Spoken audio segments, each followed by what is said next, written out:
ರೈತ ಭಾರತ ಪಕ್ಷ ರಾಜ್ಯಾಧ್ಯಕ್ಷ ಅನಿಲ್ ಲಿಪಿಗತೇಶ್ ಜಿಲ್ಲಾಧ್ಯಕ್ಷರಾದರೆ ರೈತ ಭಾರತ ಪಕ್ಷದ ಹುಣಸಾಳ ಶ್ರೀ ಅಂದರೆ ಇವತ್ತಿನ ಮೇನ್ ಟಾಪಿಕ್ ಇಷ್ಟೇ. 371J ಮೀಸಲಾತಿ ಅಡಿ ಬಿಟ್ಟು ಹೋದ ವಿಜಯಪುರ ಜಿಲ್ಲೆಯನ್ನು ಸೇರಿಸಲು ರಾಜ್ಯ ಸರ್ಕಾರದಿಂದ ಕೇಂದ್ರಕ್ಕೆ ಶಿಫಾರಸು ಮಾಡುವ ಕುರಿತು ನಾವು ಟ್ಯಾಕಲ್ ಹಾಕೊಳ್ತೀವಿ. ಇಲ್ಲಿವರೆಗೆ ನಮ್ಮನ್ನು ಆಳಿದಂಥ ರಾಜಕಾರಣಿಗಳು ನಮ್ಮ ಜನರಿಗೆ ಎಷ್ಟೊಂದು ಅನ್ಯಾಯ ಆಗ್ತಾಯಿದೆ ಅಂದರೆ, ಎಲ್ಲ ಜಿಲ್ಲೆಗಳನ್ನು ಮಾಡಿದರೂ ನಮ್ಮ ಬಿಜಾಪುರ ಜಿಲ್ಲೆಯನ್ನು ಬಿಟ್ಟು ಹೋಯ್ತು. ಆ ಬಿಟ್ಟು ಹೋಗಿದ್ದಕ್ಕೆ ಅದನ್ನು ಸೇರಿಸೋ ಉದ್ದೇಶದಿಂದ ನಾವು ರಾಜ್ಯ ಸರ್ಕಾರಕ್ಕೆ ಹಲವಾರು ಬಾರಿ ನಾವು ಈಗ 4 ಸಲ ನಾವು ಹೋರಾಟ ಮಾಡಿ ಜಿಲ್ಲಾಧಿಕಾರಿಗಳ ಮುಖಾಂತರ ಮನವಿ ಮಾಡಿದ್ದೀವಿ. ಮನವಿ ಯಾರ್ಯಾರಿಗಪ್ಪ ಅಂತಂದರೆ, ದೇಶದ ಪ್ರಧಾನಿಗೆ, ದೇಶದ ರಾಷ್ಟ್ರಪತಿಗಳಿಗೆ, ಆಮೇಲೆ ಗೃಹ ಸಚಿವರಿಗೆ, ಆಮೇಲೆ ಕರ್ನಾಟಕ ಸರ್ಕಾರದ ಎಲ್ಲ ಜನಪ್ರತಿನಿಧಿಗಳಿಗೆ ಕೊಟ್ಟು ಕಳಿಸಿದ್ವಿ. ಆಮೇಲೆ ಅದ್ರ ಬಗ್ಗೆ ನಾವೇನು ಹೇಳೋದಪ್ಪ ಅಂತಂದರೆ, ಈಗ 30,000 ಉದ್ಯೋಗಗಳು ನಮ್ಮ ಬಿಜಾಪುರ ಜಿಲ್ಲೆಯಿಂದ ಬಿಟ್ಟು ಹೋಗೋದು. ಯಾಕಪ್ಪ ಅಂತಂದರೆ, ಕಲ್ಯಾಣ ಕರ್ನಾಟಕ ವ್ಯಾಪ್ತಿಗೆ ನಾವು ಸೇರಲಾರ ಸಂಬಂಧ ಅದು ಹೊಂಟಿದೆ. ಆ ಒಂದು ಉದ್ದೇಶ ಇಟ್ಕೊಂಡು ನಾವು ಸರ್ಕಾರಕ್ಕೆ ಆಗ್ರಹ ಮಾಡೋಕೆ ನಮ್ಗೆ ಇದು ಮಾಡಕತ್ತೀವಿ.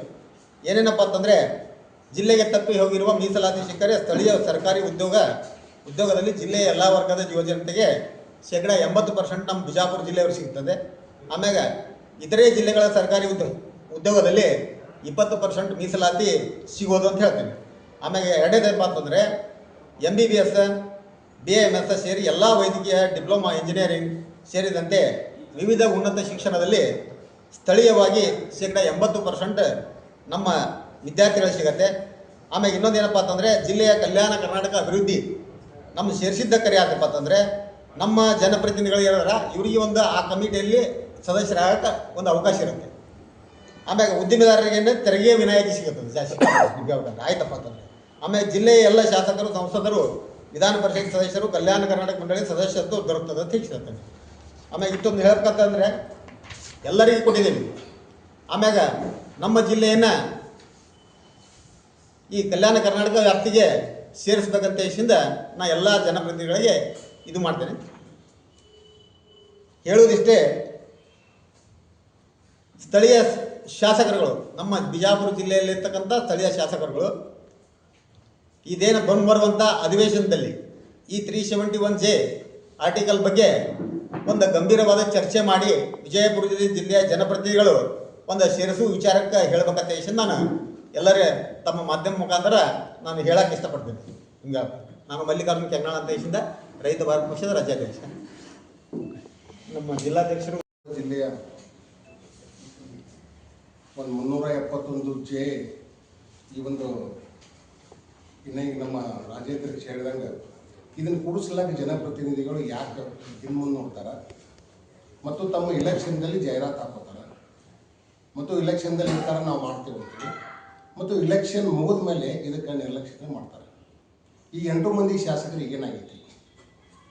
ಈ ಕಾಳಜಿ ಇಲ್ಲ ಜನರ ಬಗ್ಗೆ. ಇವತ್ತು ನಮ್ಮ ಮುಂದಿನ ಮಕ್ಕಳ ಭವಿಷ್ಯದ ಬಗ್ಗೆ ಇವ್ರಿಗೆ ಕಾಳಜಿ ಇಲ್ಲ. ಅಲ್ಲ, ಮೀಸಲಾತಿ ಸಿಗೋದನ್ನು ಬಿಡ್ಲಾಕತ್ಯಾರ. ಮತ್ತು ಇನ್ನೊಂದು ಮಾತು, ಈ ಕಲ್ಯಾಣ ಕರ್ನಾಟಕದಲ್ಲಿ ನಮ್ಮ ಬಿಜಾಪುರನ್ನು ಸೇರಿಸ್ಕೊಂಡ್ರು. ಯಾಕೆ ಸೇರಿಸಿದ್ರಿ? ಮತ್ತು ಹೈಕೋರ್ಟ್ನಲ್ಲಿ ನಮ್ಮನ್ನು ಸೇರಿಸ್ಕೊಂಡ್ರು. ಈ ಮೀಸಲಾತಿಗೆ ಯಾಕೆ ಬೇಡ ಅಂತೀರಿ? ಈ ಬಿಜಾಪುರ ಜಿಲ್ಲೆಯನ್ನು ಸೇರಿಸ್ಕೊಳ್ಳೋಕೆ ಯಾಕೆ ಬೇಡ ಅಂತೀರಿ? ಅವಾಗ ಹೇಳಬೇಕಾಗಿತ್ತು ಜನಪ್ರತಿನಿಧಿಗಳು. MP ಅವ್ರು ಏನು ಮಾಡ್ತಾರೆ? ನಿದ್ದೆ ಮಾಡ್ತಾರೆ? ಸಂಸದರಿಗೆ ನಿದ್ದೆ ಮಾಡ್ತಾರೆ? ಅಲ್ಲ, ನಮ್ಮ ಒಳ್ಳೆಯ ಕೆಲಸಗಳು ಇವತ್ತು ನಮ್ಮಲ್ಲಿ ಹಿಂದುಳಿದ ಬಿಜಾಪುರ ಜಿಲ್ಲೆ, ಬಡ ಮಕ್ಕಳು ಬಾಳದಾರ, ಉನ್ನತ ಹುದ್ದೆ ಕಲಿಯಕ್ಕಾಗೋದಿಲ್ಲ ಅವರಿಗೆ. ಅಂಥ ಪರಿಸ್ಥಿತಿಯಲ್ಲಿ ಕಲ್ಯಾಣ ಕರ್ನಾಟಕ ಬಸ್ಗಳು ಸೇರಿಸಿದ್ರು ಮತ್ತು ಹೈಕೋರ್ಟ್ ಪೀಠದಲ್ಲಿ ಅವರು ಅವಾಗ ಏನು ವಾದ ಮಾಡೋಕ್ಕಾಗಿತ್ತು ನಿಮ್ಗೆ? ಅರ್ಥ ಆಗಂಗಿಲ್ಲ ಇದ್ರ ಬಗ್ಗೆ. ಇಲೆಕ್ಷನ್ದಾಗ ಬರ್ತಾರೆ ಮಸಳೆ ಕಣ್ಣೀರು ಉಳಿಸ್ಕೊತ ಇದನ್ನು ಸೇರಿಸ್ಬೇಕು. ದಯವಿಟ್ಟು ಅವ್ರಿಗೆ ನಾ ಈ ಮಾತು ಯಾಕೆ ಕಾರವಾಗಿ ಹೇಳ್ತಂದ್ರೆ, ನೀವು ಮುಂಬರೋ ದಿನದಲ್ಲಿ ಇನ್ನೇನು ಭಾಳ ದಿನ ಉಳಿದಿಲ್ಲ, 23 ತಿಂಗಳೈತಿ. ಅದರೊಳಗಡೆ ನಾಳೆ ನಡೀತಕ್ಕಂಥ ಅಧಿವೇಶನದಲ್ಲಿ ಇದರ ಬಗ್ಗೆ ನೀವು ಎತ್ತಬೇಕು. ಮೊನ್ನೆ ಯಶವಂತರಾವ್ ಓಡೋದ್ರಲ್ಲಿ ಎತ್ತಿದ್ರು. ಅವ್ರಿಗೆ ಏನಾಯ್ತೇನು ಸೈಡ್ ಇಫೆಕ್ಟ್ ಅಂತಾರಲ್ಲ, ಹಂಗೇನೋ ಒಂದಾಗಿರ್ತಾವೆ. ಅವ್ರು ಮತ್ತೆ ಸ್ಟಾಪ್ ಮಾಡಿದರು.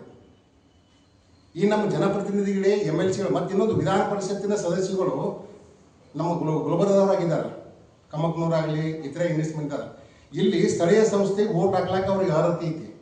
ನಮ್ಮನ್ಯಾಕೆ ತೊಗೊಳಕ್ಕೆ ಅರ್ಹತೆ ಇಲ್ರಿ ಅವ್ರಿಗೆ? ನಾಳೆ ಬರ್ಬೇಕು ಅವ್ರು ಇಲ್ಲಿ ಯಾವ್ದಾರ ವಿಷಯಕ್ಕೆ ಸ್ಥಳೀಯ ಸಂಸ್ಥೆಗಳಿಗೆ ಓಟ್ ಹಾಕ್ಲಕ್ಕೆ ಅವ್ರಿಗೆ ಪವರ್ ಐತಿ. ಮತ್ತು ಇದನ್ನು ಬಿಜಾಪುರ ಜಿಲ್ಲೆ ತೊಗೊಳಕ್ಕೆ ಯಾಕಿಲ್ಲ ಚಿಂತನೆ ಮಾಡಬೇಕು. CM ಹೇಳ್ಬೇಕು ಇದನ್ನು ಇಲ್ಲಿ ಮಾಡಿ ಏನಾದರೂ ಇವರು ಕಳಿಸಿದ್ರಂದ್ರೆ ರಾಷ್ಟ್ರಪತಿ ಮುಖಾಂತರ ಅಲ್ಲಿ ದಿಲ್ಲಿಯಲ್ಲಿ ಇವ್ರು ಇದ್ದಾರೆ, ನಮ್ಮ ಗದ್ದೆಗೌಡ PC ಗದ್ದೆಗೌಡರು ಇದ್ದಾರೆ, ರಮೇಶ್ ಸಿಗ್ಜಿನ್ ಇದ್ದವ್ರು.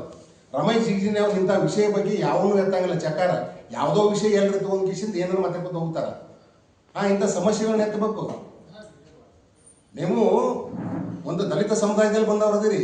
ಇವತ್ತು ಈ ಏನು ಕೆಲವರ್ಗದ ಅಹಿಂದ ವರ್ಗ ಏನಂತ ಅಂತಿರಲ್ಲ, ಆ ಜನರ ಸಮುದಾಯದಲ್ಲಿ ಬೆಳೆದವರದಿರಿ. ನೀವು ಆ ಮಕ್ಕಳ ಬಗ್ಗೆ ನಿಮಗೆ ಕಾಳಜಿ ಇಲ್ಲ, ಮೇಲ್ವರ್ಗದವ್ರಿಗೆ ಕಾಳಜಿ ಇಲ್ಲ, ಮೀಸಲಾತಿಯಿಂದ ಬರ್ತಾರ ಅವ್ರಿಗೆ ಕಾಳಜಿ ಇಲ್ಲ. ಯಾಕೆ ಈ ಥರ ತಾರತಮ್ಯ ಮಾಡ್ತೀರಿ? ಎಲೆಕ್ಷನ್ದಲ್ಲಿ ಮಾತ್ರ ನೀವು ಮಾಡ್ತೀರಿ. ಇದು ಡೊಂಗಿ ನಾಟಕ ಬಿಡ್ರಿ. ಮುಂದಿನ ದಿನಮಾನದಲ್ಲಿ ನೀವು ಮಾಡಬೇಕು. ಈ ರೈತ ಭಾರತ ಪಕ್ಷದಿಂದ ಏನೈತಲ್ಲ, ನಾವು ಇದನ್ನು ಎಚ್ಚರಿಕೆ ಗಂಟೆ ಅಂತ ತಿಳ್ಕೊಳ್ರಿ, ಇಲ್ಲ ಬೇರೆ ಏನಾರು ತಿಳ್ಕೊಳ್ರಿ. ನಾವು ಪ್ರತಿ ಮನೆ ಬಾಗಿಲು ಹೋಗ್ತೇವೆ. ಬಿಜಾಪುರ ಜಿಲ್ಲೆಯಾದ್ಯಂತ ಪ್ರತಿಯೊಂದು ವಿದ್ಯಾರ್ಥಿಗಳಿಗೆ ಮನವಿ ಮಾಡ್ತೇವೆ, ಮನವರಿಕೆ ಮಾಡ್ತೇವೆ. ಅವರಿಗೆ ಪ್ರತಿ ಗ್ರಾಮ ಮಟ್ಟದಲ್ಲಿ ಹೋಗ್ತೇವೆ. ರೈತ ಭಾರತ ಪಕ್ಷದಿಂದ ನಾವು ಈ ಮಕ್ಕಳಿಗೆ ಒಳ್ಳೆಯ ಒಂದು ಭವಿಷ್ಯ ನಿರ್ಮಾಣ ಮಾಡಬೇಕು. ಆ ಭವಿಷ್ಯ ನಿರ್ಮಾಣ ಮಾಡೋಕ್ಕೆ ನಿಮ್ಗೆ ಆಗಲಿಲ್ಲ ಅಂದ್ರೆ ಹೆಂಗೆ? ದಯವಿಟ್ಟು ಈ ರೈತ ಭಾರತ ಪಕ್ಷದವ್ರು ಏನು ಹೇಳ್ತಾರೆ ಸುಮ್ಕೊಳ್ತಾರೆ ಅನ್ಬೇಡ್ರಿ. ಪ್ರತಿಯೊಂದು 995 ಹಳ್ಳಿಗಳದಾವು. ನಾವು ಎಲ್ಲ MP ಎಲೆಕ್ಷನ್ ಮಾಡೇವು, MLA ಎಲೆಕ್ಷನ್ ಮಾಡೇವು. ಪ್ರತಿಯೊಂದು ತಾಂಡಕ್ಕೆ ಹೋಗ್ತೇವೆ, ಪ್ರತಿಯೊಂದು ಹಳ್ಳಿಗೆ ಹೋಗ್ತೇವೆ. ಇದ್ರ ಬಗ್ಗೆ ಸವಿಸ್ತರವಾಗಿ ಹೇಳ್ತೇವೆ. ಇವತ್ತು ನಮ್ಮ ಗುರುಗಳ ನೇತೃತ್ವದಲ್ಲಿ ಈ ಕೆಲಸ ನಾವು ಮಾಡೇ ಮಾಡ್ತೇವೆ. ನಿಮಗೆ ನಾವು ಏನೂ ಕೇಳಂಗಿಲ್ಲ ರೀ, ಬೇರೆ ಏನೂ ಕೇಳಂಗಿಲ್ಲ. ನಿಮಗೆ ಮೆಡಿಕಲ್ ಸೀಟ್ ತೊಗೊಂಡು ಕೇಳಂಗಿಲ್ಲ, ನಾವು ಇಂಜಿನಿಯರಿಂಗ್ ತೊಗೊಂಡು ಕೇಳಂಗಿಲ್ಲ. ಇದನ್ನು ಯಾಕೆ ಸೇರಿಸೋಲ್ರಿ? ಉಳ್ಕಿದೆಲ್ಲ ಸೇರಿಸ್ಕೊಂಡ್ರಲ್ಲ, ಅಡ್ಜಸ್ಟ್ಮೆಂಟ್ ರಾಜಕಾರಣ ಮಾಡ್ತೀರಿ ನೀವು. ದಯವಿಟ್ಟು ಬಿಡ್ರಿ ಅದನ್ನು. 23 ತಿಂಗಳೈತಿ, ಗಡುವು ಕೊಡ್ತೇವೆ. ಮುಂದಿನ ಅಧಿವೇಶನದಲ್ಲಿ ಮಾಡಬೇಕು. ಇರ್ಲಿಕ್ಕಂದ್ರೆ ಪ್ರತಿಯೊಂದು ಮನೆ ಬಾಗಿಲಿಗೆ ಡೋರ್ ಟು ಡೋರ್ ಹೋಗ್ತೇವೆ. ಗುರುಗಳ ನೇತೃತ್ವದಲ್ಲಿ ಮತ್ತು ನಮ್ಮ ರಾಜ್ಯಾಧ್ಯಕ್ಷರ ನೇತೃತ್ವದಲ್ಲಿ ಹೋಗಿ ಪ್ರತಿಯೊಬ್ಬರಿಗೆ ಇದನ್ನು ನಾವು ಮನವರಿಕೆ ಮಾಡಿಕೊಡ್ತೇವೆ. ಅವಾಗ ನಿಮಗೆ ಎಚ್ಚರಿಕೆ ಉಂಟಾಗ್ತಿ. ಆ ಟೈಮ್ದಾಗ ನೀವು ತಿಳ್ಕೊಬೇಕು ಇದನ್ನು. ನಾನು ಜಿಲ್ಲಾ ಅಧ್ಯಕ್ಷ ರೈತ ಭಾರತ ಪಕ್ಷದಿಂದ ಮಾಡ್ತೀನಿ.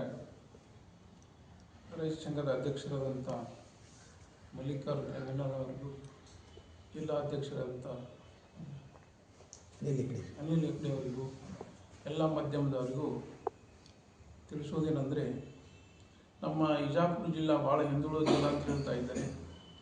8 ಮಂದಿ ಶಾಸಕರಿದ್ದಾರೆ, ಮಂತ್ರಿಗಳಿದ್ದಾರೆ, MP ಗಳಿದ್ದಾರೆ, ಒಂದು 3-4 ಮಂದಿ MLCಗಳಿದ್ದಾರೆ, ಎಲ್ಲರೂ ಇದ್ದಾರೆ. ಆದರೆ ಏನಾಗೈತೆ ಅಂತಂದರೆ, ಈಗ ನಮ್ಮ ವಿದ್ಯಾರ್ಥಿಗಳು ಏನಾಗೈತೆ ಪರಿಸ್ಥಿತಿ ಏನಂತಂದರೆ ನೋಡ್ತೀವಿ, ಧರ್ಮಕ್ಕೆ ಹೋರಾಟ ನಡೆದತ್ತೆ. ಮಾಧ್ಯಮದವ್ರು ನೀವೆಲ್ಲ ಪ್ರಚಾರ ಮಾಡಿದಂತೆ ಒಳ್ಳೆಯ ಕೆಲಸ ನಡೆದಾವೆ ನಮ್ಮೆಲ್ಲ. ಯಾಕಂದರೆ ಧರ್ಮದ ವಿದ್ಯಾರ್ಥಿಗಳು ಕೇಳ್ತೀವಿ, ನೀವು ಎಲ್ಲಿರ್ತೀವಿ? ಪುನಾದಾಗ ಇರ್ತೀವಿ ಅಂತ ಹೇಳ್ತಾರೆ, ಬಾಂಬೆದಾಗ ಇರ್ತೀವಿ ಅಂತ ಹೇಳ್ತಾರೆ. ಯಾಕೆ ಇರ್ತಾರೆ? ಇದು ಕೆಲಸ ಸಿಗ್ಲಿದ್ದಕ್ಕೆ ಅಲ್ಲಿ ಹೋಗಿರ್ತಾರೆ, ಬೆಂಗಳೂರು ಕಡೆ ಹೋಗ್ತಾರೆ. ಅಂದರೆ ನಮ್ಮಲ್ಲಿ ಯಾವ ಇಂಡಸ್ಟ್ರಿಲಿಂದ ಇಲ್ಲಿ ಬಂದಿಲ್ಲ. ಇಲ್ಲಿ ಮೀಸಲಾತಿ ಇದು ಸೇರಿಸಿದ್ರಂತಂದರೆ ಅವ್ರಿಗೆ ವಿದ್ಯಾರ್ಥಿಗಳಿಗೆ ಅನುಕೂಲ ಆಗ್ತದೆ, ಅವ್ರ ಭವಿಷ್ಯ ಕಟ್ಕೊಳಕ್ಕಾಗ್ತದೆ. ಕೆಲವು ಮಂದಿ ರಿಕ್ಷಾ ಹೊಡಿತಾ ಇದ್ದಾರೆ. ಈ BA B.Ed MA ಓದಂಥವ್ರು ಒಂದು 5,000-6,000 ಜನ ವಿದ್ಯಾರ್ಥಿಗಳು ನಮ್ಮ ರಿಕ್ಷಾ ಹೊಡಿತಾ ಇದ್ದಾರೆ ಬಿಜಾಪುರದಲ್ಲಿ. ಕೆಲವೊಬ್ರು ಏನು ಮಾಡ್ತಾ ಇದ್ದಾರೆ ಅಂತ ಹೋಟೆಲ್ ಇಟ್ಕೊಂಡಿದ್ದಾರೆ, ಸಾಯಂಕಾಲ ಹೋಟೆಲ್ ಇಟ್ಕೊಂಡು ಮಾಡ್ತಾ ಇದ್ದಾರೆ. ಇದು ಯಾಕಂತ ಇಷ್ಟು ಕಲಿತರ ಸಹಿತ ಅವ್ರಿಗೆ ಚಲೋ ಉದ್ಯೋಗ ಯಾಕೆ ಸಿಗಲಿಲ್ಲ ಅಂದರೆ ಇಲ್ಲಿ ಇಂಡಸ್ಟ್ರಿ ಇಲ್ಲ. ನಮ್ಮ ವಿಜಾಪುರ ಜಿಲ್ಲೆಯಲ್ಲಿ ಹೇಳ್ಕೊಡೋಂಥ ಇಂಡಸ್ಟ್ರಿ ಇಲ್ಲ, ದೊಡ್ಡ ದೊಡ್ಡ ಫ್ಯಾಕ್ಟ್ರಿಗಳಿಲ್ಲ, ಏನಿಲ್ಲ. ಎಲ್ಲ ಇಲ್ಲೇ ಪುನಾ ಕಡೆ ಊರು ಎಷ್ಟು ಕೋಟಿಗಟ್ಟಲೆ ಜನರಿಗೆ ಉದ್ಯೋಗ ಕೊಡ್ತಾ ಇದ್ದಾರೆ. ಮಹಾರಾಷ್ಟ್ರ ಕಡೆ ಹೋಗ್ತಾರೆ, ಬೆಂಗಳೂರು ಕಡೆ ಹೋಗ್ತಾರೆ. ಈ ಹುಬ್ಳಿಗೆ ಹೋದರೆ ಅಲ್ಲಿ ಹೋದ್ರೆ ಎಷ್ಟು ಡೆವಲಪ್ಮೆಂಟ್ ಆಗ್ತದೆ, ಎಲ್ಲನೂ ತಯಾರು ಮಾಡ್ತಾ ಇದ್ದಾರೆ ಅಲ್ಲಿ. ಅದಕ್ಕೆ ನಾವು ಇಷ್ಟ ತಿಳ್ಕೊಳ್ಳೋದು, ನೀವು MP ಗಳಾಗ್ರಿ MLAಗಳಾಗ್ರಿ ಏನು ಮಾಡ್ರಿ ಅಂತಂದ್ರೆ, ನೀವು ನಿಮ್ಮನ್ನು ಆರಿಸಿ ಕಳಿಸಿದ್ದು ಎದಕ್ಕಂತಂದರೆ ಸಮಾಜ ಸೇವೆ ಮಾಡೋಕ್ಕೆ, ಸಮಾಜ ಹುಡುಗರು ಉದ್ಧಾರ ಮಾಡೋಕ್ಕೆ, ಹಳ್ಳಿ ಹುಡುಗರು ಉದ್ಧಾರ ಮಾಡೋಕ್ಕೆ, ಹಳ್ಳಿ ಮಕ್ಕಳನ್ನ ಭವಿಷ್ಯ ಕಟ್ಟಕ್ಕೆ. ಅದಕ್ಕೆ ನೀವೇನು ಮಾಡಿರಿ ಅಂತ ಆದಷ್ಟು ಇದನ್ನು ಮೀಸಲಾತಿ ತಂದು ಆದಷ್ಟು ಕರ್ನಾಟಕದಲ್ಲಿ ನಮ್ಮ ಈ ವಿಜಾಪುರ ಜಿಲ್ಲೆಗೆ ಒಂದು ಭವಿಷ್ಯ ಕಟ್ಟಿದ್ರೆ ಅಂತಂದರೆ ನಿಮ್ಮ ಭವಿಷ್ಯ ಮುಂದಿನ ಅವ್ರು ಕಟ್ತಾರೆ ಅಂತ ಹೇಳ್ಕೊಂಡು ನಾನು ಮಾತು ಮುಗಿಸ್ತಾ ಇದ್ದೀನಿ.